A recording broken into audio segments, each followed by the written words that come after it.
शामली, मोदी जी के नेतृत्व में भारत बनेगा 2024 तक विकसित देश। उत्तर प्रदेश के उप मुख्यमंत्री केशव प्रसाद मौर्य ने कहा कि मोदी जी के नेतृत्व में और सबका साथ सबका विकास के इस नारे के साथ यह देश आगे बढ़ रहा है और 2045 पर विकसित भारत बन जाएगा। मोदी जी ने जो कहा था वह करके दिखाया है। केशव प्रसाद मौर्य आज दोपहर बाद शामली जिले के जंजाना कस्बे में कैराना लोकसभा के भाजपा व रालोद के संयुक्त प्रत्याशी प्रदीप चौधरी के पक्ष में एक चुनावी सभा को संबोधित कर रहे थे। इस मौके पर मौर्य ने सपा और कांग्रेस पर जमकर निशाना साधते हुए कहा कि 2017 से पहले सपा के शासन में खुली गुंडई होती थी। सपा का झंडा लगाकर गाड़ियों में गुंडे घूमते थे, देश में दंगे होते थे, मां बहनों की इज्जत लूटी जाती थी। सपा व कांग्रेस पार्टी की सरकारों ने गरीबों को लूटने का काम किया है तथा मोदी जी के समय में लुटेरे और गुंडों को जेल में डालने का काम किया जा रहा है। केशव प्रसाद मौर्य ने मोदी की उपलब्धियों में बताया कि मोदी जी ने देश में सड़कों, हाईवों का जाल फैला दिया है। गरीबों के देवता एवं बिहार के कर्पूरी ठाकुर व किसानों के मसीहा एवं देश के पूर्व प्रधानमंत्री चौधरी चरण सिंह जी को भारत रत्न से सम्मानित कर पिछड़े वर्गों के किसानों को सम्मान दिया है। देश को और आगे ले जाने के लिए 2024 के इस चुनाव में भाजपा व रालोद के संयुक्त प्रत्याशी प्रदीप चौधरी को पहले की अपेक्षा 1 लाख से अधिक मतों से जिताने का आह्वान किया। करीब 4 बजे उप मुख्यमंत्री यहां मंच पर पहुंच गए थे, जहां जिजाना के चेयरमैन से लेकर सभी नेताओं ने पुष्प चक्र पहनाकर उनका जोरदार स्वागत किया। सभा को फायर ब्रिगेड नेता एवं पूर्व कैबिनेट मंत्री सुरेश राणा, प्रत्याशी प्रदीप चौधरी आदि नेताओं ने संबोधित किया। इस मौके पर रालोद के शामली विधायक अशरफ अली खान, जिलाध्यक्ष वाजिद अली, तिरसपाल मलिक, शामली चेयरमैन अरविंद संगल, भाजपा के पूर्व जिला अध्यक्ष पवन तरार, रमेश गौड़ कश्यप समेत दर्जनों नेता मौजूद रहे। सुलेख चंद वर्मा के साथ रश्मि चावला की रिपोर्ट। निमंत्रण ठुकरा दिया। अरे राम जी को केवल यह मत मानो कि वह हिंदुओं का केवल धर्म स्थल है। रामलला का मंदिर इस राष्ट्र की एकता का मंदिर है। राम मंदिर राष्ट्र मंदिर है। अगर आपको बुलाया गया था आप चले जाते। आपने रामलला का निमंत्रण ठुकराया है। अब राम भक्त अगर आपको ठुकरावे तो आश्चर्य मत करना, क्योंकि सपा को इसका जवाब मिलना चाहिए कि नहीं मिलना चाहिए। का स्वागत करें।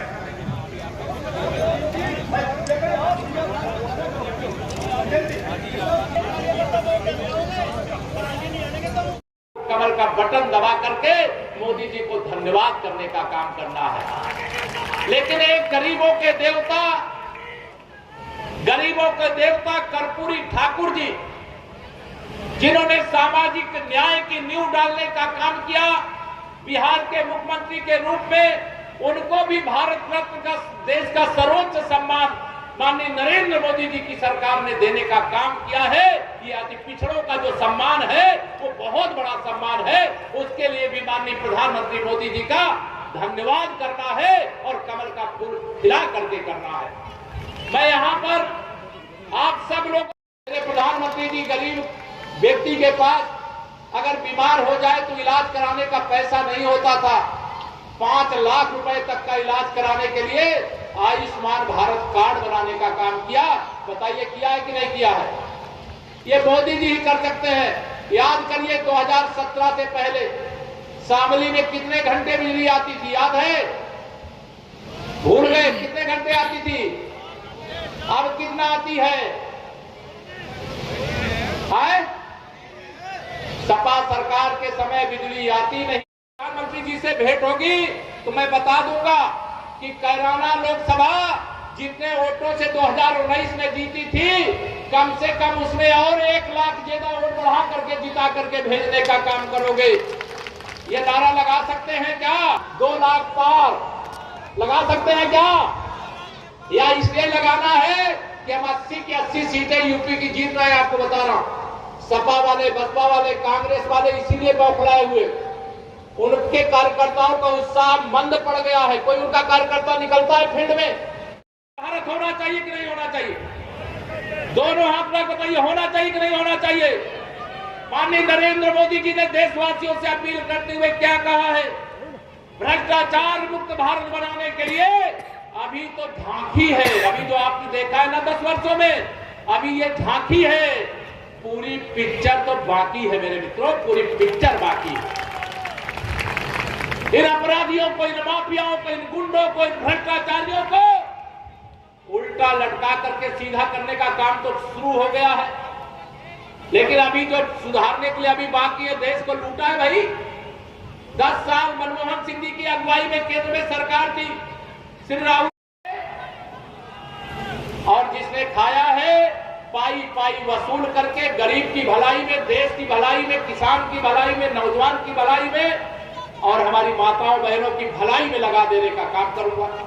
अब ये सारे विरोधी बड़े बौखलाए हुए कि जब दूसरी बार सरकार आई तो अभी तो केवल भ्रष्टाचार के आरोप में एक झारखंड का मुख्यमंत्री जेल गया है, दूसरा दिल्ली का मुख्यमंत्री जेल में है, तिहाड़ जेल में है, इस्तीफा ही नहीं दे रहा। तो ये सारे भ्रष्टाचारी सोच रहे हैं कि 4 जून 4 बजे 400 पार होने के बाद जो बेल पर हैं वो भी शायद जेल में होंगे। जिन्होंने देश को लूटा है उनको बख्शा नहीं जाएगा, ये उनको पता है। मेरे प्रधानमंत्री जी कहते सब, और जिसने खाया है पाई पाई वसूल करके गरीब की भलाई में, देश की भलाई में, किसान की भलाई में, नौजवान की भलाई में और हमारी माताओं बहनों की भलाई में लगा देने का काम करूंगा। अब ये सारे विरोधी बड़े बौखलाए हुए कि जब दूसरी बार सरकार आई तो अभी तो केवल भ्रष्टाचार के आरोप में एक झारखंड का मुख्यमंत्री जेल गया है, दूसरा दिल्ली का मुख्यमंत्री जेल में है, तिहाड़ जेल में है, इस्तीफा ही नहीं दे रहा। तो ये सारे भ्रष्टाचारी सोच रहे हैं कि 4 जून 4 बजे 400 पार होने के बाद जो बेल पर हैं वो भी शायद जेल में होंगे। जिन्होंने देश को लूटा है उनको बख्शा नहीं जाएगा, ये उनको पता है। मेरे प्रधानमंत्री जी कहते सब 17 से पहले इस उत्तर प्रदेश का नारा था, उत्तर प्रदेश में सपा का नारा था, सपा का नारा खाली प्लाट, खाली मकान हमारा। रहता था कि नहीं रहता था बताओ। और मैं कहा करता हूं जिस गाड़ी में सपा का झंडा उस समय रहता था उस गाड़ी में निश्चित तौर से गुंडा ही बैठा होता था, अपराधी ही बैठा होता था, माफिया ही बैठा होता था। इसलिए मैं आरोप लगाया करता हूं इस पार्टी के ऊपर, अगर पाकिस्तान आतंकवादियों को पैदा करने की फैक्ट्री है तो गुंडे, अपराधी, माफिया और दंगाई पैदा करने की फैक्ट्री ये समाजवादी पार्टी है। और इस पार्टी के साथ जो कांग्रेस है ये भ्रष्टाचार के दलदल में इस देश को डुबोने का काम किया। इसे कांग्रेस पार्टी को मैं भ्रष्टाचार के अम्मा की अम्मा कहता हूं।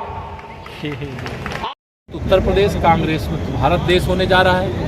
भ्रष्टाचार करने वाले, अपराध करने वाले, माफियागिरी करने वाले, दंगा करने वाले भारतीय जनता पार्टी इनके खिलाफ कार्रवाई कर रही है और हमारी सरकार आगे भी कार्रवाई करेगी। इनके अलावा जो भी हैं सबका साथ, सबका विकास, इसलिए सबका वोट और सबका आशीर्वाद हम मांगते हैं। सपा प्रत्याशी का भाई जो सपा एमएलए है वो वोटरों को धमका रहा है, कह रहा है कि बीजेपी वालों को देखने। चुनाव आयोग ऐसे धमकी देने वालों से निपट लेगा। अच्छा, मुख्तार अंसारी के ऊपर आपके एक बयान आया था कि दिए जले हैं, इसके बारे में उसमें अब क्या कहना है? जिसको मरना था वो मर गया और जिनको रिश्तेदारी निभाना तो रिश्तेदारी निभा लिए। हम लोग अपराधियों के खिलाफ है, माफियाओं के खिलाफ है, तो तब भी थे, अब भी है, आगे भी रहेंगे। ठीक है।